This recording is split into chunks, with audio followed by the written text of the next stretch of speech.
Muy buenos días, apreciados hermanos.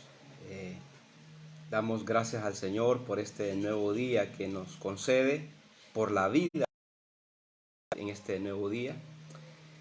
Y tal como habíamos anunciado, hermanos de la Iglesia Jesús el Buen Pastor, a las 10 en punto iniciaríamos un tiempo para estudiar la palabra del Señor. Y siempre agradecemos al Señor la libertad que Él nos concede de reflexionar en su palabra, de unirnos a este grupo para que juntos reflexionemos, estudiemos la palabra del Señor. Hasta ahora nadie nos ha libertad, nadie nos ha quitado esta bendición de estudiar la palabra del Señor. Sí tenemos muchas limitaciones en este tiempo, pero no tenemos la limitación de la palabra del Señor. Estamos en plena libertad de seguir estudiándola. Y gracias al Señor por esto. Un saludo para todos los hermanos que van a estarnos acompañando en esta transmisión, en esta reflexión. El propósito de estar aquí, hermanos, es animarnos, fortalecernos, edificarnos en la palabra del Señor y encontrar en ella la fortaleza que necesitamos para cada día. Y también encontrar en ella la madurez que necesitamos alcanzar en Cristo Jesús. Así que bienvenidos.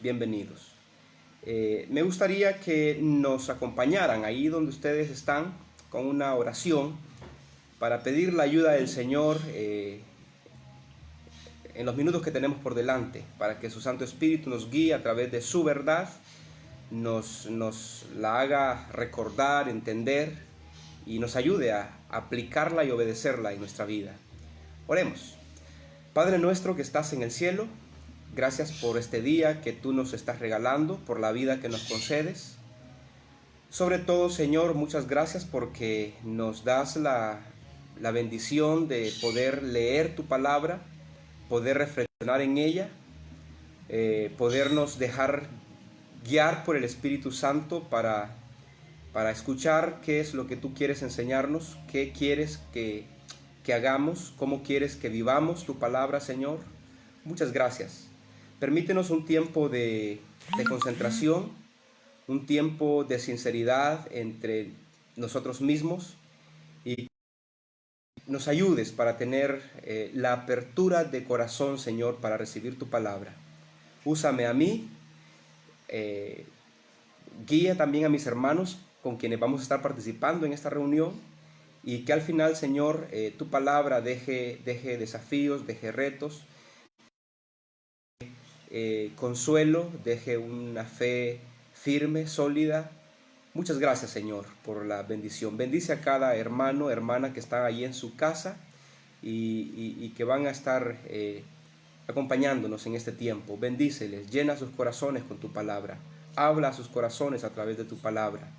Y en cualquier otra necesidad, Señor, que estén pasando en su casa, que usted haga la provisión. Si hay cargas emocionales ahí en sus corazones, también pido, Señor, que usted llene de confianza esos corazones y que puedan descansar en usted en todo momento. Muchas gracias, Señor, por mostrar tus misericordias en estos días difíciles, por mostrar tu amor, tu amparo hacia nosotros.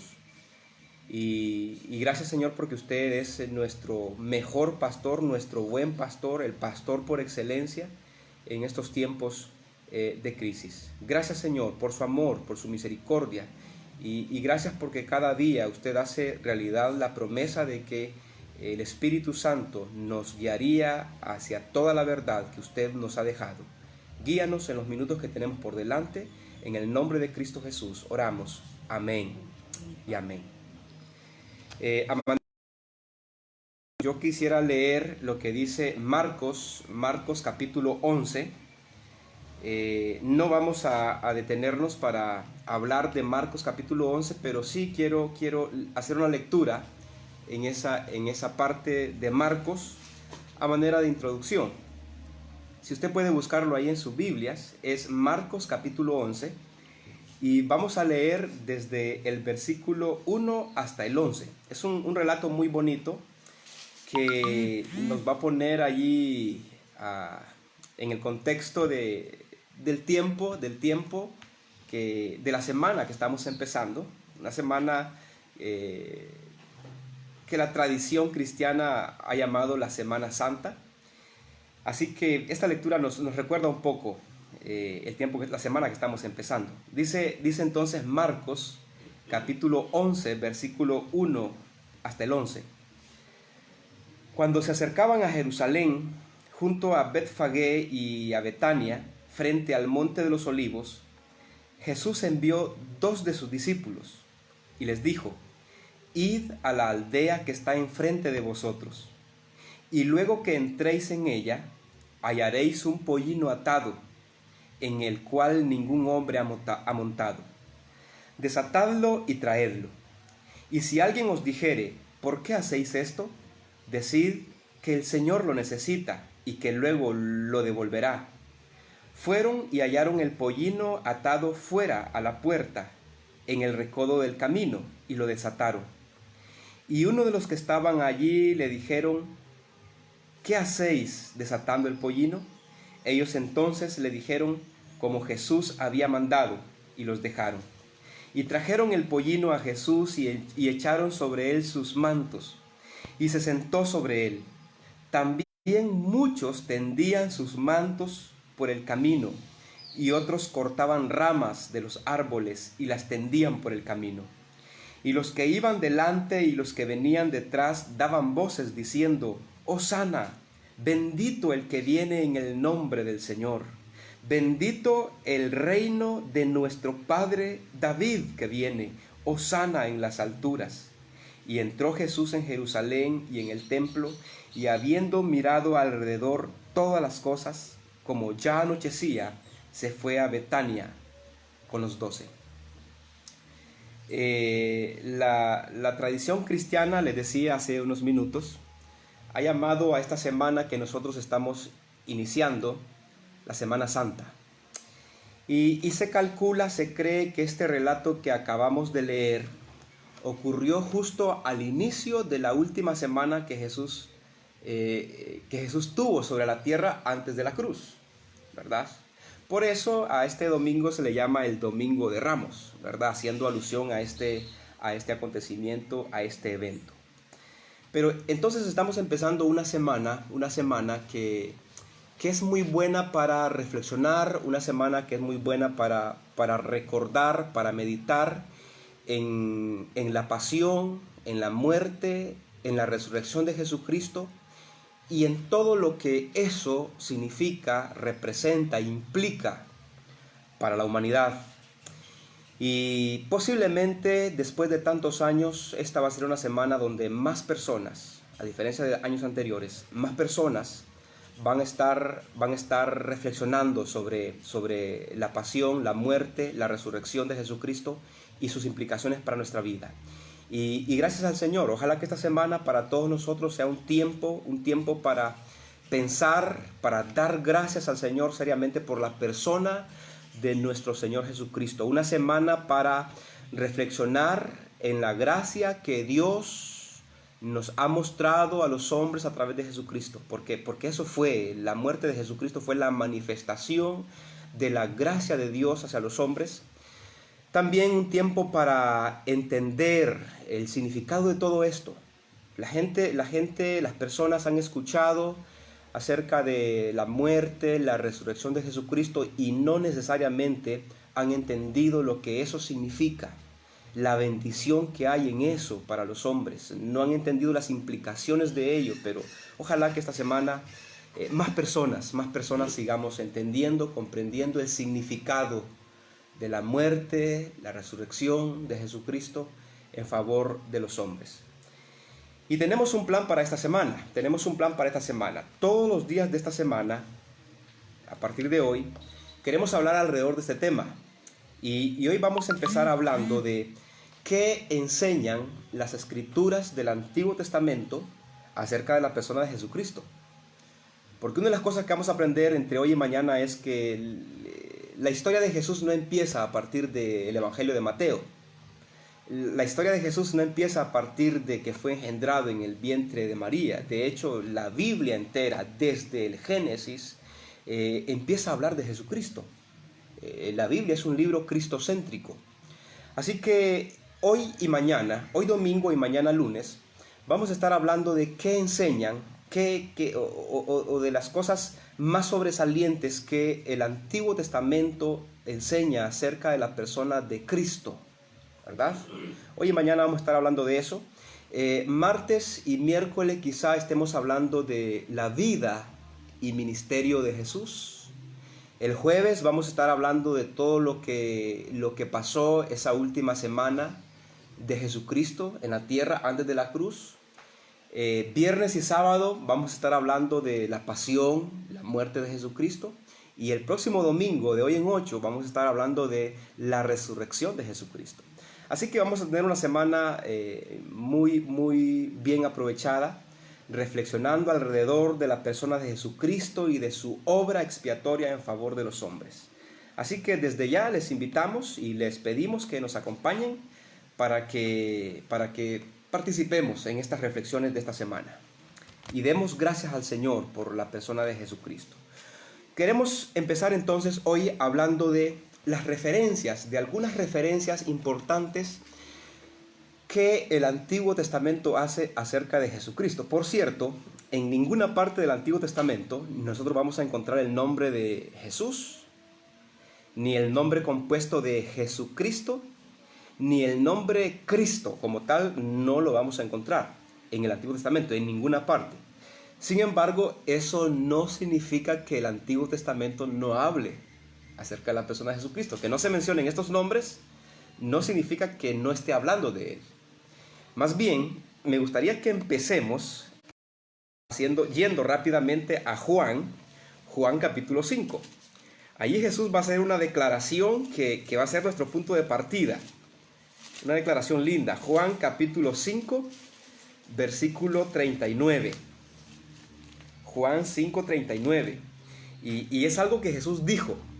Y ese es nuestro punto de partida y nuestro principal incentivo para ir a las páginas del Antiguo Testamento y revisar qué dice en el Antiguo Testamento acerca de Jesucristo. Mire qué dice el versículo 39 de Juan capítulo 5. Lo dice Jesús. Dice Jesús: escudriñad las Escrituras.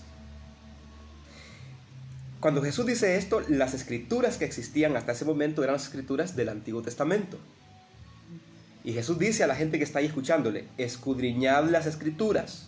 Escudriñen lo que hay en el Antiguo Testamento, porque a vosotros os parece que en ellas tenéis la vida eterna. Y luego agrega: y ellas son las que dan testimonio de mí. ¿Se dan cuenta? ¿Se dan cuenta? Jesús dice, las Escrituras, o sea, lo que hoy nosotros llamamos el Antiguo Testamento, dice Jesús, ellas son las que dan testimonio de mí. Así que eso nos motiva para ir a revisar algunas páginas del Antiguo Testamento. Y aclaro que no vamos a ir por todos los textos, por todos los pasajes que hablan de Jesús, del Mesías, del Cristo en el Antiguo Testamento. Solo nos vamos a limitar a revisar entre hoy y mañana algunos textos muy sobresalientes. De hecho, todos son sobresalientes, pero vamos a limitarnos a unos de ellos. Así que empecemos en Génesis capítulo 3. Algunos creen que esa es la primera referencia que se hace al Mesías, al Cristo, en el Antiguo Testamento. Hay unos que creen que hay una referencia más atrás sobre Jesús, pero nosotros vamos a ubicarnos aquí en Génesis capítulo 3, versículo 15, un versículo muy conocido. Todos nosotros lo hemos escuchado. Capítulo 3, versículo 15. Y esta es una de las primeras referencias que la Biblia hace del Cristo, del Mesías, de Jesús. Dice entonces, versículo 15, y pondré enemistad, escuche esto, y pondré enemistad de suya, ésta te herirá en la cabeza y tú le herirás en el calcañar. Si revisamos los versículos anteriores y posteriores al versículo 15, vamos a darnos cuenta que estamos hablando de aquel momento en que Adán y Eva desobedecieron el mandamiento del Señor en el huerto del Edén. ¿Recuerdan eso, verdad? Ellos desobedecieron en ese momento. Luego de que ellos han desobedecido, se dan cuenta de su pecado, se esconde. Dios llega al huerto del Edén para buscarlos, para hablar con ellos. Y empieza la confrontación de Dios con el hombre. Primero va con Adán y le dice a Adán, ¿qué hiciste? Y Adán le dice, Señor, la mujer que me diste por esposa, ella me dijo que comiera. Luego el Señor confronta a Eva y le dice, Eva, ¿qué hiciste? Señor, la serpiente me engañó y yo comí. Y luego el Señor confronta a la serpiente. Y el versículo 15 que acabamos de leer está entonces allí en el contexto de la confrontación de Dios a la serpiente. Por eso el versículo 14 dice, el versículo 14, y Jehová dijo a la serpiente, que es Satanás mismo el que está ahí, por cuanto esto hiciste, mire, maldita serás entre todas las bestias y entre todos los animales del campo. Sobre tu pecho andarás y polvo comerás todos los días de tu vida. Hay una maldición del Señor sobre la serpiente como animal, pero también sobre Satanás que está usando la serpiente. Y el versículo 15, y pondré enemistad entre ti, la serpiente, ¿verdad? Satanás, y la mujer, que es Eva, ¿ya? Y pondré enemistad entre ti y la mujer. Luego dice, y entre tu simiente y la simiente suya.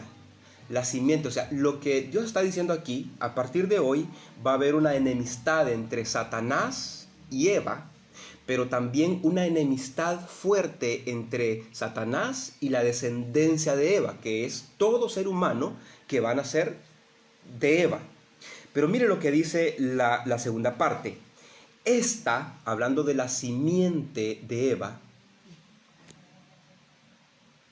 que lo más seguro es, puede tener una doble, simiente aquí puede tener una doble referencia. Cuando se habla de la enemistad de la simiente de Satanás con la simiente de Eva, puede ser una referencia a todos los descendientes de Eva. Esa es la primera referencia. Pero cuando habla de que la simiente de Eva herirá en la cabeza a la serpiente o a Satanás, es otra referencia. Y esa ya no es a una simiente en plural, sino a una simiente singular. Por eso dice, mire, y esta, la simiente de la mujer, una simiente singular, pensando en una persona, te herirá en la cabeza. Y tú, le dice Dios a Satanás, tú le herirás en el calcañar. Aquí en la última frase del versículo 15, Dios está pensando, creo yo, posiblemente en una persona que va a dar un golpe fuerte a Satanás, que va a dar un golpe mortal a Satanás. Y si nosotros empezamos a revisar cada uno de los hijos de Eva que haya logrado esto, no vamos a encontrarnos con ese descendiente de Eva que haya logrado esto. Podemos revisar la vida de Caín, que fue uno de los primeros hijos de Eva. Caín no logró esto, más bien él terminó siendo derrotado por Satanás. Podemos ir a la vida de Abel, que era el otro hijo de Eva. Abel tampoco. Abel fue vencido por la muerte. Su hermano Caín lo mató.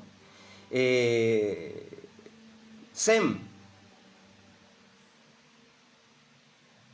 o Set, el otro hijo de Eva, tampoco lo logró. Y podemos ir a través de todos los descendientes de Eva, y en ninguno de ellos se cumplió esta profecía de que daría un golpe mortal a Satanás. Ahora, necesitamos ir a ver lo que dice Hebreos 2:14. En Hebreos 2:14 vamos a encontrar el cumplimiento de esta profecía que se hizo en Génesis capítulo 3, versículo 15. Hebreos 2. Ustedes también me acompañan ahí con su Biblia. Hebreos 2:14. Escuche lo que dice. Así que, por cuanto los hijos participaron de carne y sangre, él también participó de lo mismo. Cuando habla de él, está hablando de Cristo. Está hablando de Jesucristo, de Jesús. Así que por cuanto los hijos participaron de carne y sangre, él también participó de lo mismo. Significa, este Hijo de Dios también es un ser humano. También nació de mujer. Entonces es un descendiente de Eva. Por ser un ser humano, Jesús es un descendiente de Eva. Y como descendiente de Eva, dice, vino para destruir por medio de la muerte al que tenía al imperio de la muerte, esto es, al diablo. ¿Se dan cuenta? ¿Se dan cuenta cómo la profecía que se hace en Génesis 3:15 de un descendiente de Eva que dará un golpe mortal en la cabeza de Satanás tiene su cumplimiento en Cristo? Aquí 2:14 nos lo recuerda.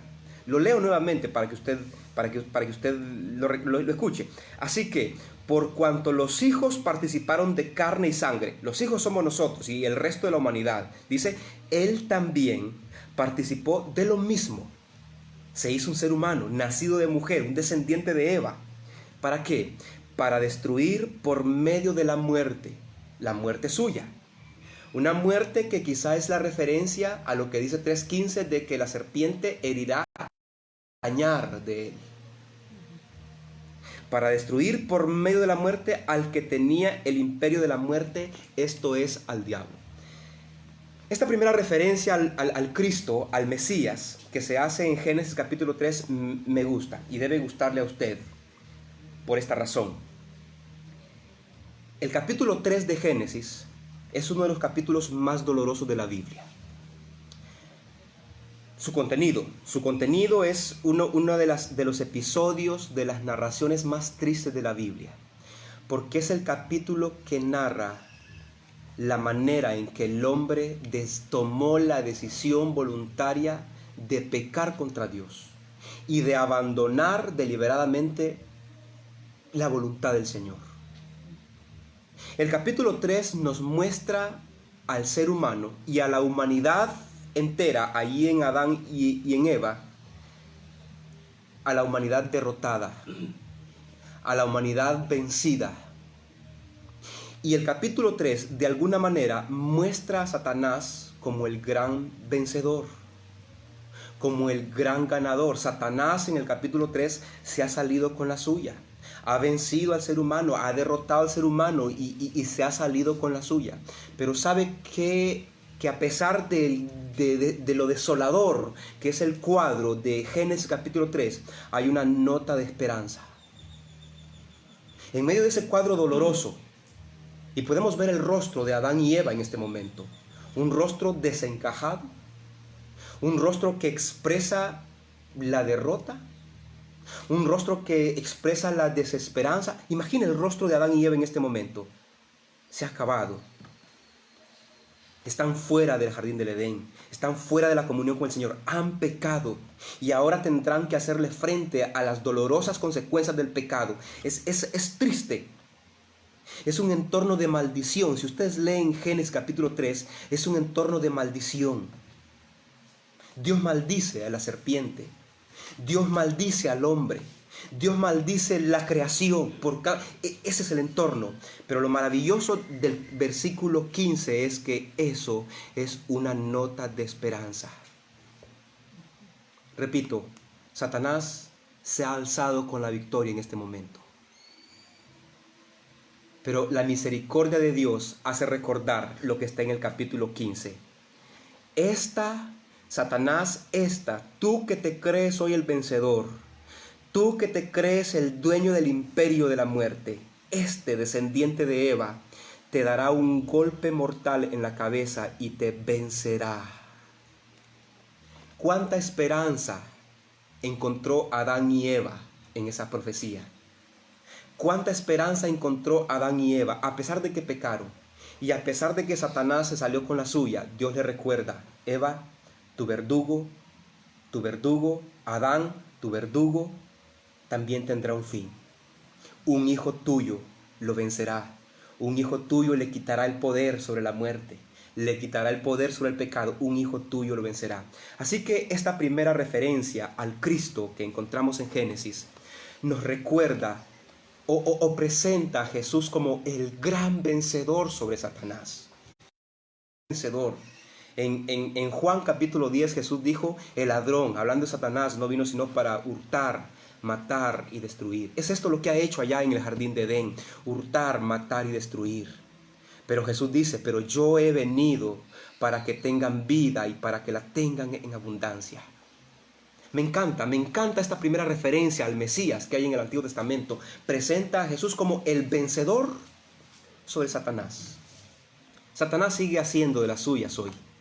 Sigue haciendo daño como lo hizo con Adán y Eva. Sigue haciendo daño, pero ya tiene segura su derrota.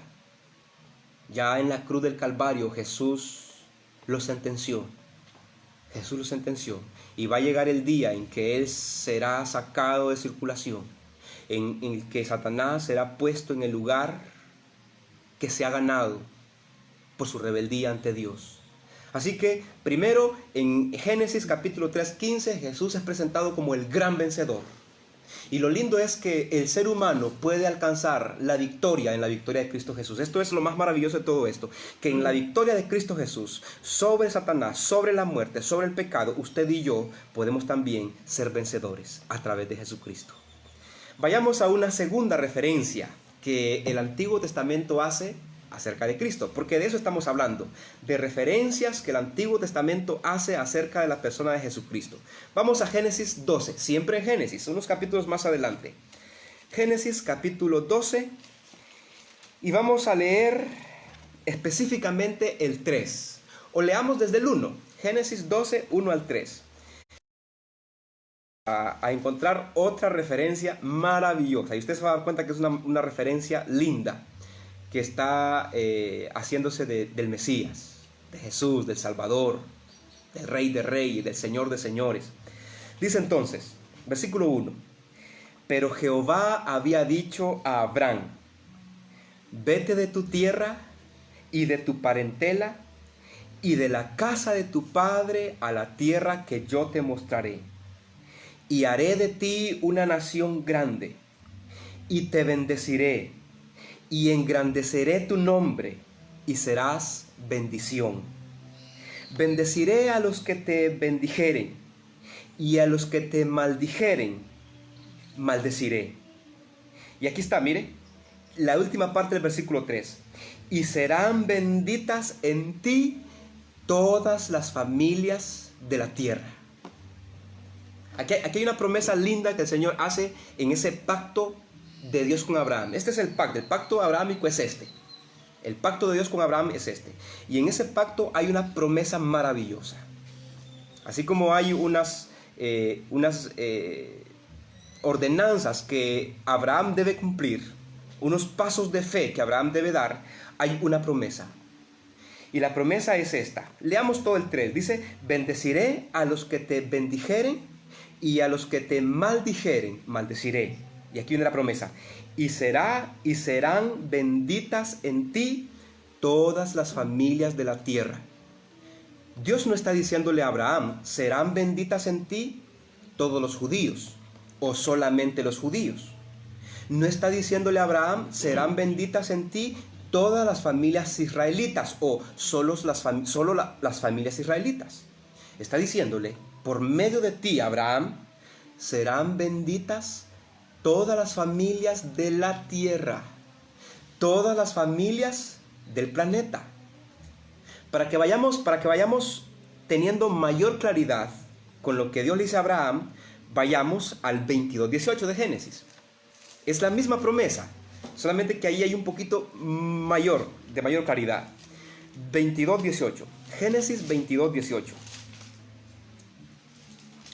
Es la misma promesa que Dios la vuelve a repetir a Abraham. Repito, esta es la misma promesa que Dios vuelve a repetir a Abraham. Dice el versículo 18: en tu simiente, Abraham, en tu simiente serán benditas todas las familias, todas las naciones de la tierra, por cuanto obedeciste a mi voz. Aquí hay dos términos que no están en Génesis 12:3. Primero es simiente. Allá en Génesis 12:3, Dios le dice a Abraham: en ti serán benditas las familias de la tierra. Aquí en Génesis 22:18 le está diciendo: en tu simiente. Ya no dice en ti, sino en tu simiente. Y en vez de hablar de familia de la tierra, el 22:18 habla de las naciones de la tierra. Que no es que está diciendo algo diferente, está diciendo lo mismo pero usando términos diferentes. En Génesis, familia significa, en Génesis 12:3, familia significa naciones, los pueblos de la tierra, las etnias de la tierra, las ciudades de la tierra. ¿Ya? Los lenguajes, las razas, las etnias, las culturas de la tierra serán benditas en la simiente de Abraham. Ahora, esto fue lo que Dios prometió a Abraham: en tu simiente serán benditas las familias de la tierra. Una pregunta que hasta aquí tenemos sin responder es: ¿quién es la simiente de Abraham? ¿En qué está pensando Dios cuando dice tu simiente? La simiente de Abraham, ¿quién es? No tenemos problemas para entender, quizá digo yo, para entender a quién se refiere cuando dice familias de la tierra o naciones de la tierra. Quizá eso no tenemos problemas ahorita, pero ¿a quién se refiere cuando Dios dice en tu simiente? ¿Quién es la simiente? Y sabe que hay un dato interesante en Génesis, porque esta promesa Dios no solamente la hizo a Abraham.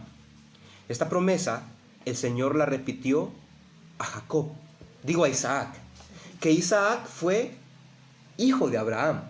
Cuando Abraham murió, Dios se apareció a Isaac y le recuerda esta promesa. Confirmémoslo en 26:4. Génesis 26:4. Dice, y aquí ya no es con Abraham, es Dios e Isaac, y le dice: Isaac, multiplicaré tu descendencia como las estrellas del cielo, y daré a tu descendencia todas estas tierras. Y oiga esto: y todas las naciones de la tierra serán benditas en tu simiente. ¿Se dio cuenta? Lo mismo que le prometió a Abraham, el Señor se lo promete a Isaac. En tu simiente, todas las naciones de la tierra serán benditas en tu simiente. ¿Recuerdan una palabra que se repitió bastante en Génesis 3? ¿Cuál fue? Maldición. La maldición es un término que se repite bastantes veces en Génesis capítulo 3. Y no es un término que solamente se repite, sino que es una realidad plasmada en la humanidad a partir de Génesis 3. Maldición. Pero ¿qué es lo que está prometiendo Dios a las familias de la tierra a través de la simiente de Abraham y de Isaac? Bendición. ¿Se dan cuenta? El pecado trae maldición, pero Dios está hablando de una simiente que traerá bendición. Es eso lo que Dios quiere hacer con el ser humano. Es eso lo que Dios ha estado haciendo en toda su historia con la humanidad. Revertir ese estado de maldición hacia bendición. El pecado trae maldición al ser humano y nosotros podemos ver ejemplos concretos de cómo el pecado trae maldición. Pero la Biblia dice que a través de la simiente de Abraham, de la simiente de Isaac y de la simiente de Jacob, Dios va a traer bendición. Y esto es lo último que quería decir respecto a este segundo punto. Que la promesa el Señor la hizo a Abraham: en tu simiente, Abraham, serán benditas las familias de la tierra. La promesa del Señor la hizo a Isaac: en tu simiente, Isaac. Y ¿saben algo? El Señor volvió a repetir la promesa a Jacob. Leámoslo, confirmémoslo en el 28:14. 28:14. Dice, será tu descendencia. Aquí ya es el Señor y Jacob. Qué bonito. Será tu descendencia de la tierra, y te extenderás al occidente, al oriente, al norte, al sur. Y aquí viene, mire. Todas las familias de la tierra serán benditas en ti y en tu simiente. Hasta aquí hemos confirmado, hemos comprobado que la promesa que el Señor hizo a Abraham fue una promesa firme. La seguridad de esa promesa en el hecho de que la repite al papá, la repite al hijo Isaac y la repite al nieto Jacob. Sin duda va a tener un cumplimiento. Y más adelante, cuando Israel ya es un pueblo establecido, un pueblo formado, a través del Antiguo Testamento el Señor va a hacer referencias a esta promesa.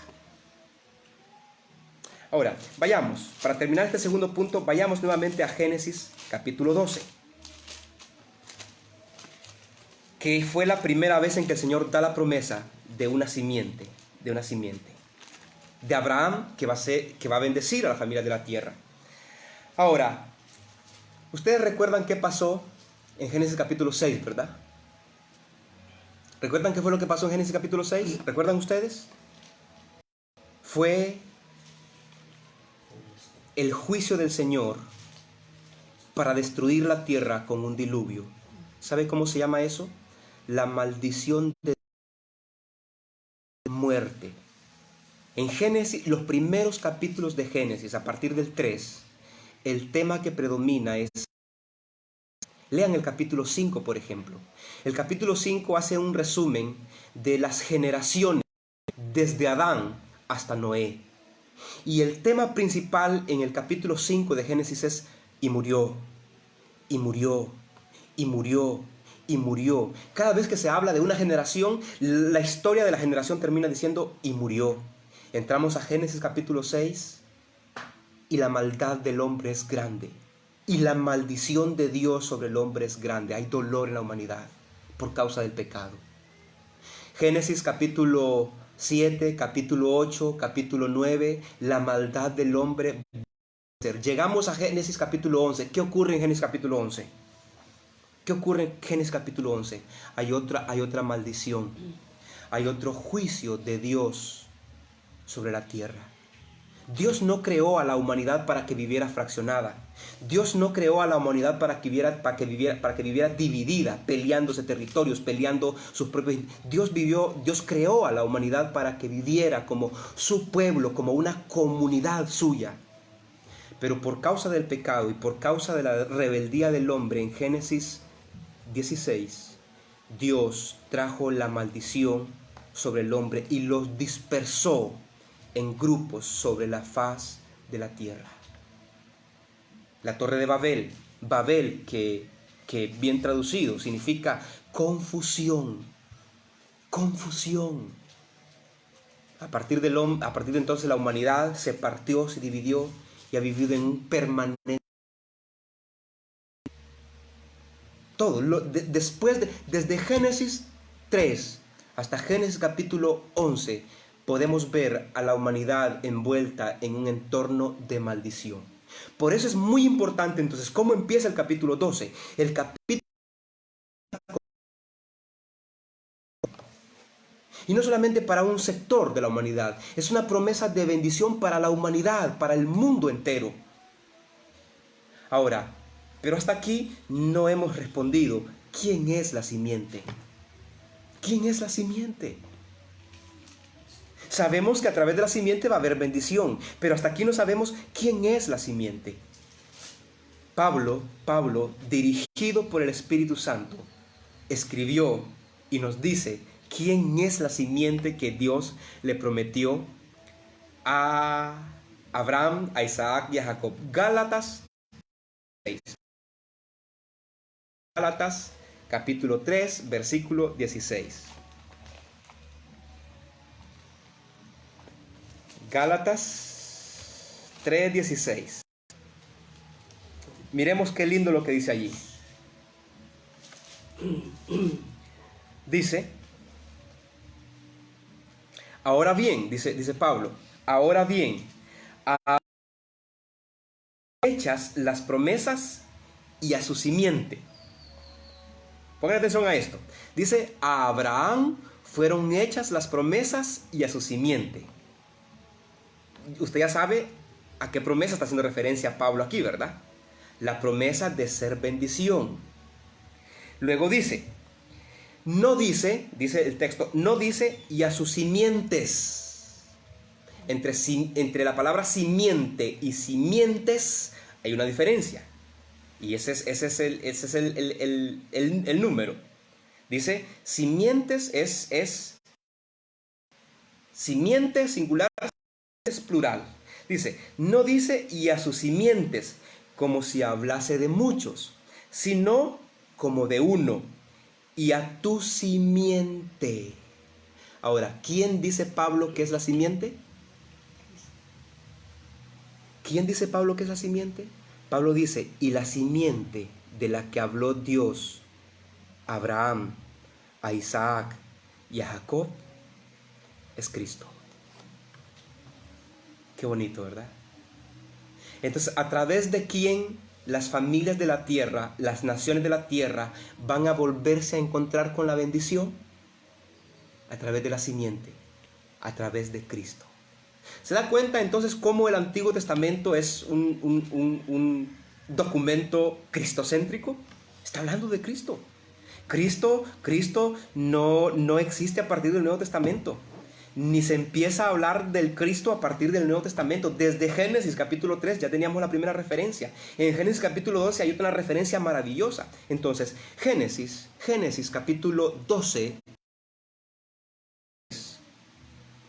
presenta a Cristo como el ser maravilloso que va a revertir la maldición que el pecado ha traído sobre la humanidad para convertirla en la bendición de la gracia derramada de Dios.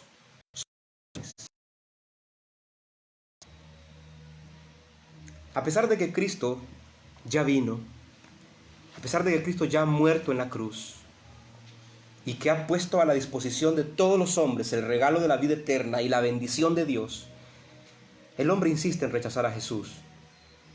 El hombre insiste en vivir enredado en la maldición del pecado.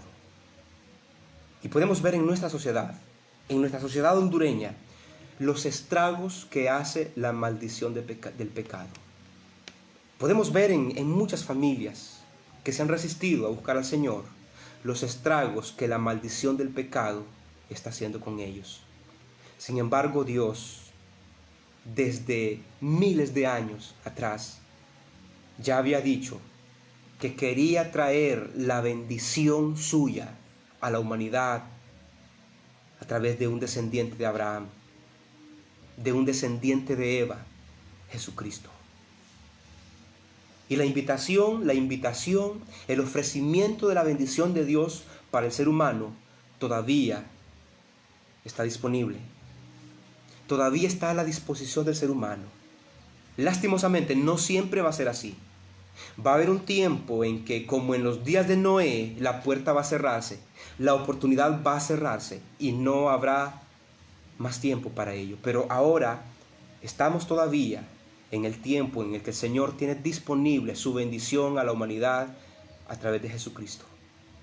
Y es imperativo, es urgente que el hombre acuda a Jesucristo humillado ante Él, reconociéndole como Señor, como Salvador, como el único que puede perdonar pecados, y encontrará en Él la bendición para esta vida y para la vida venidera, las bendiciones espirituales que Dios ha preparado para los hombres. Así que hemos visto dos referencias que en las escrituras del Antiguo Testamento se hacen acerca de Jesús, de Jesucristo, del Cristo. Génesis 3:15 presenta al Cristo como el gran vencedor sobre Satanás. Génesis 12:3 presenta al Cristo como el ser maravilloso que va a revertir la maldición del pecado en la bendición de la gracia del Señor. Y miremos esta mañana una última referencia. Isaías 9:3. Isaías 9:3. Permítanme buscarlo mientras ustedes también lo buscan. Isaías 53. Isaías 9:3.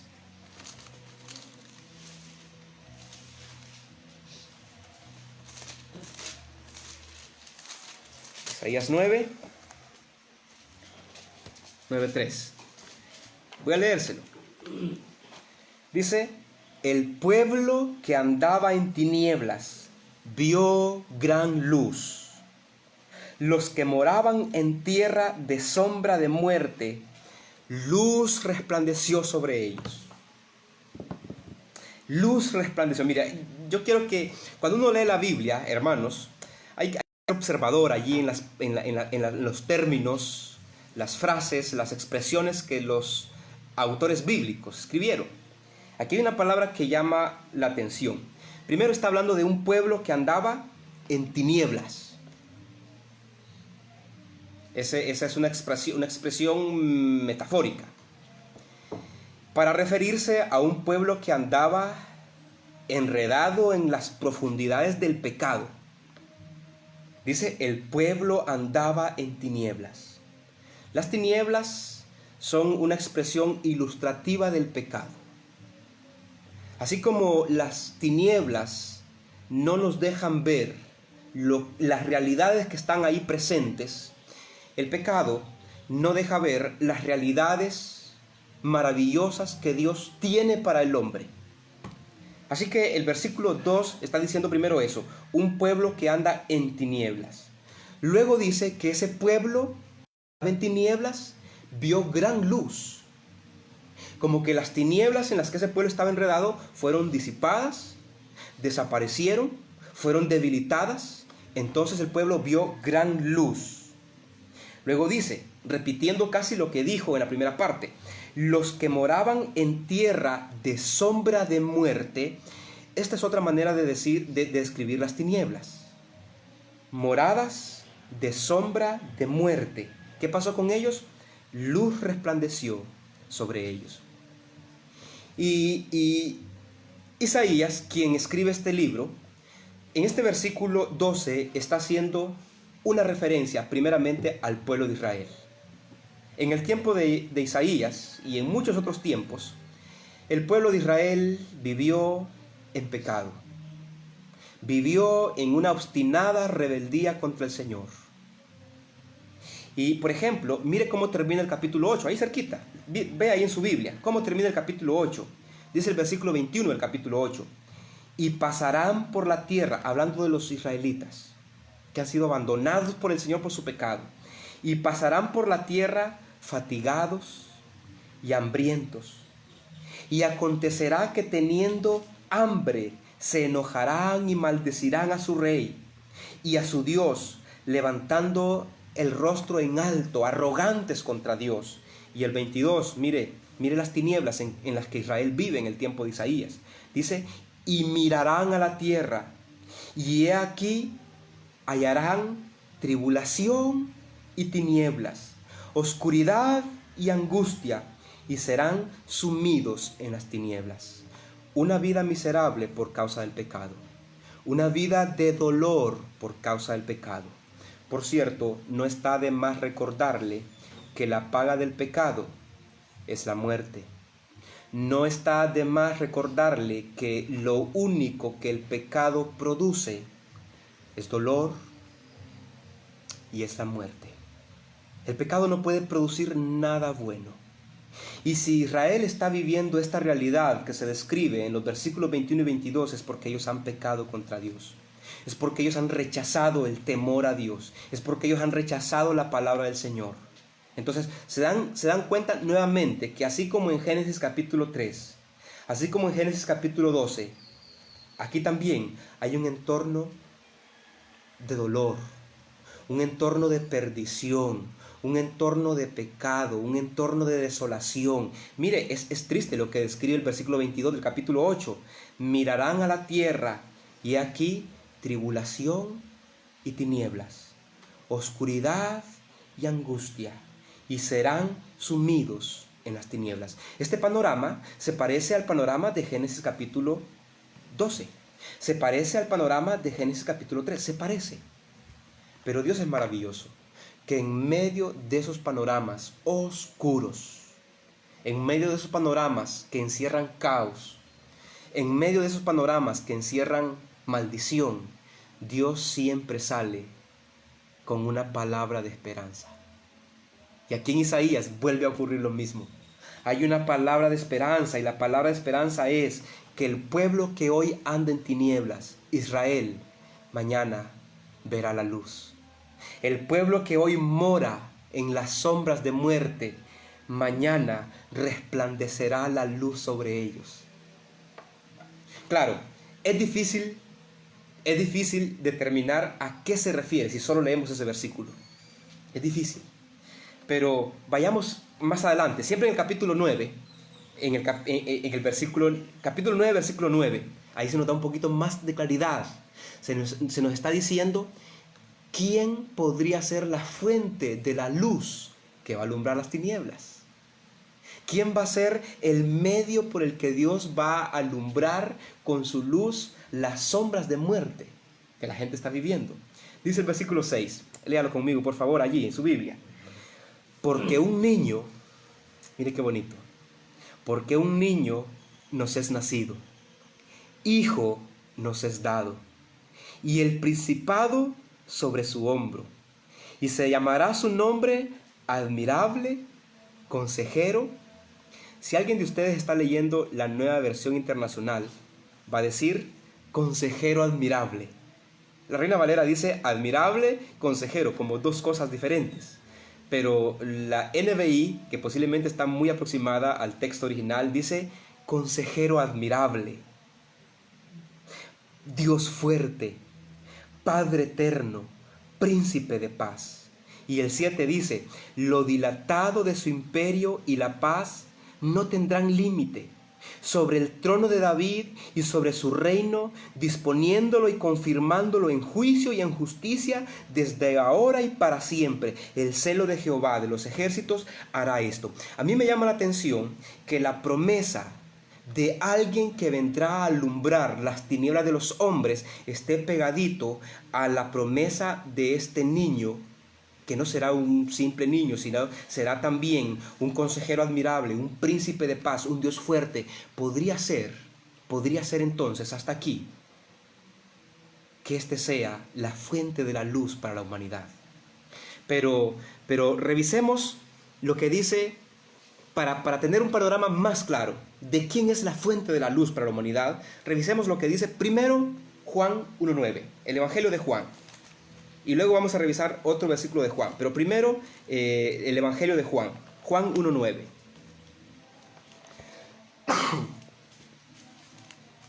Juan 1:9.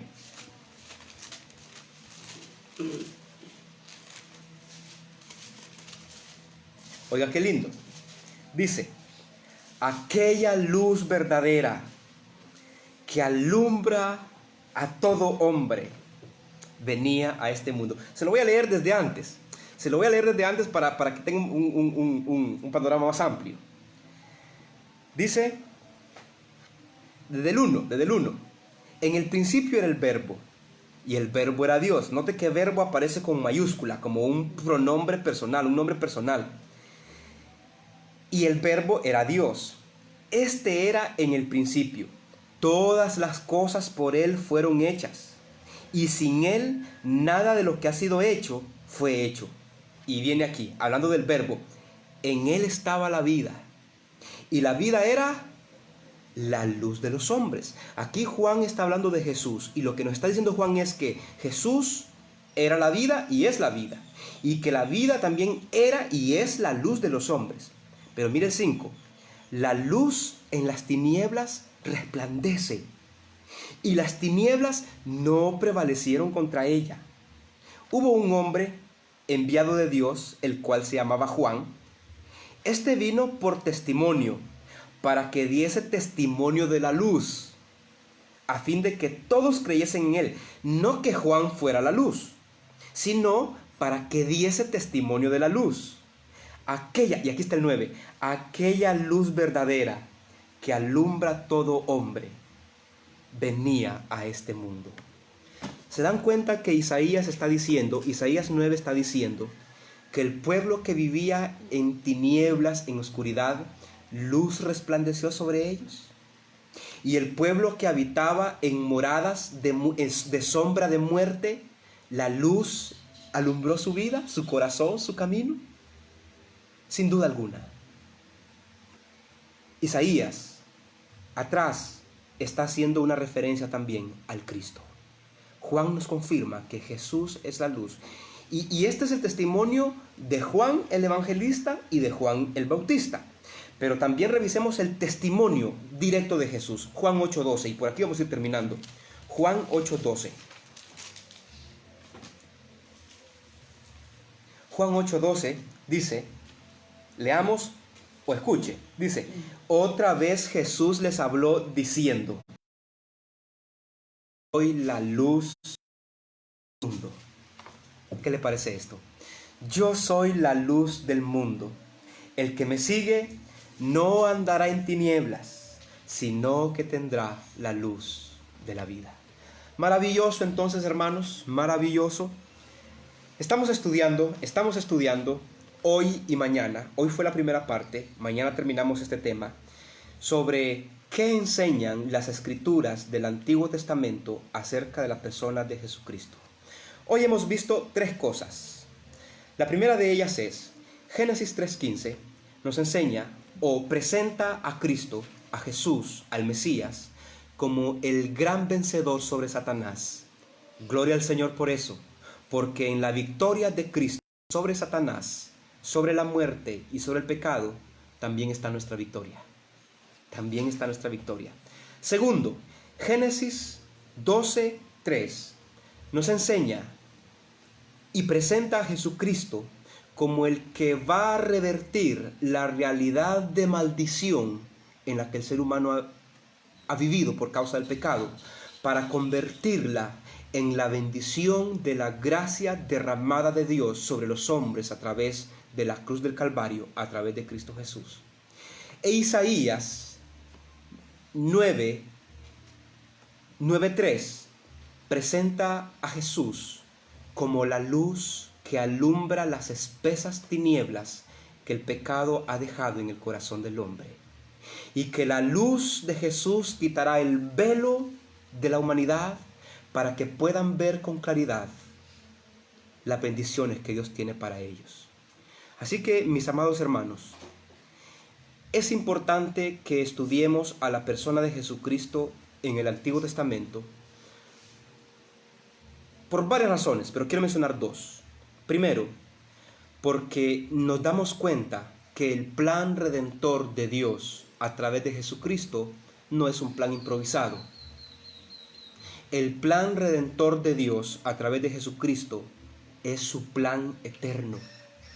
Es su único plan, no es su plan A. No es su plan A, porque cuando hablamos de un plan A es que hay un plan B, pero es su único plan, es su plan eterno, salvar a la humanidad a través de Jesucristo. Entonces, no es un plan improvisado. Lo segundo que aprendemos al estudiar a la persona de Jesucristo en el Antiguo Testamento es que Jesucristo es eterno. Jesucristo existe desde antes del Nuevo Testamento. Jesucristo existe desde antes de María. Y por ende, es más importante que María, mucho más importante que María. Jesús existe mucho antes de José. Eso nos enseña el Antiguo Testamento. Y por ende es más importante que José. Existe mucho antes que los apóstoles. Es mucho más importante que los apóstoles. Es el alfa y el omega. Es el anciano de días. Jesús es el principio y el fin. Es el soberano de todas las edades. Es el Dios. Isaías capítulo 9. Dios eterno. Así que esta palabra fortalezca nuestra fe. Que esta palabra fortalezca nuestra fe. Agradecemos su participación esta mañana en este estudio bíblico. Mañana lunes vamos a terminar con este tema. Jesucristo en las Escrituras del Antiguo Testamento. A las 7 de la noche, yo le voy a avisar a usted para que vuelva a conectarse y para que juntos sigamos aprendiendo. Toda esta semana vamos a estar reflexionando en la persona de Jesucristo. Cuando terminemos este tema, el ministerio de Jesús, vamos a hacer una síntesis de la vida y ministerio de Jesús. De esa última semana, estuvo en la tierra antes de su muerte. Y vamos a terminar hablando también de la pasión, de la muerte de Jesucristo, pero también el domingo próximo de hoy, de la resurrección. Entonces refresque nuestro corazón, nuestro espíritu, y que encontremos gozo, encontremos alegría, que encontremos satisfacción para nuestro corazón en la persona de Cristo. Quiero terminar, así como empezamos haciendo una oración, quiero terminar también con una oración pidiendo al Señor que esa palabra haga eco en nuestro corazón. Y voy a pedir para que el Señor también bendiga su vida. Muchas gracias, Señor, por tu palabra. Muchas gracias por Jesucristo, que fue quien fue el medio que tú determinaste allá en la eternidad pasada para que trajera esperanza, para que trajera bendición, para que trajera luz, para que trajera salvación y vida eterna a la humanidad de todos los tiempos. Muchas gracias, Señor, porque a través de la fe tú nos permites acercarnos a tu Hijo Jesucristo y encontrar en Él la vida eterna. Fortalezca nuestro corazón, nuestros pensamientos en esa verdad, Señor. Quiero dar gracias por cada uno de mis hermanos que ha recibido esta palabra en esta mañana. Que esa palabra, la duda, el temor, la inquietud, la incertidumbre de sus corazones. Que en estos momentos mis hermanos puedan tener gozo en sus corazones, puedan estar confiados en ti. Tú planificaste nuestra paz, tú planificaste nuestro shalom, nuestro bienestar. Tú planificaste nuestra reconciliación contigo en la eternidad y queremos que hoy, en el tiempo presente, nos ayudes a disfrutar nuestra paz contigo, nuestra paz con los hermanos y nuestra paz en la familia. Ayúdanos, Señor, los hombres, que tengas misericordia de tu iglesia, de tus hijos, pero que también tengas misericordia de toda la humanidad, especialmente de aquellos que no han tenido un encuentro personal contigo y están al borde de la muerte, que tengan la oportunidad de escuchar claramente en su idioma el evangelio puro de Jesucristo y que sean movidos por el Espíritu Santo a un encuentro personal contigo para que ya sea que mueran o que vivan. Muchas gracias por esta oportunidad. Permítenos mañana volvernos a reunir para seguir meditando en tu palabra. En el nombre de Cristo Jesús.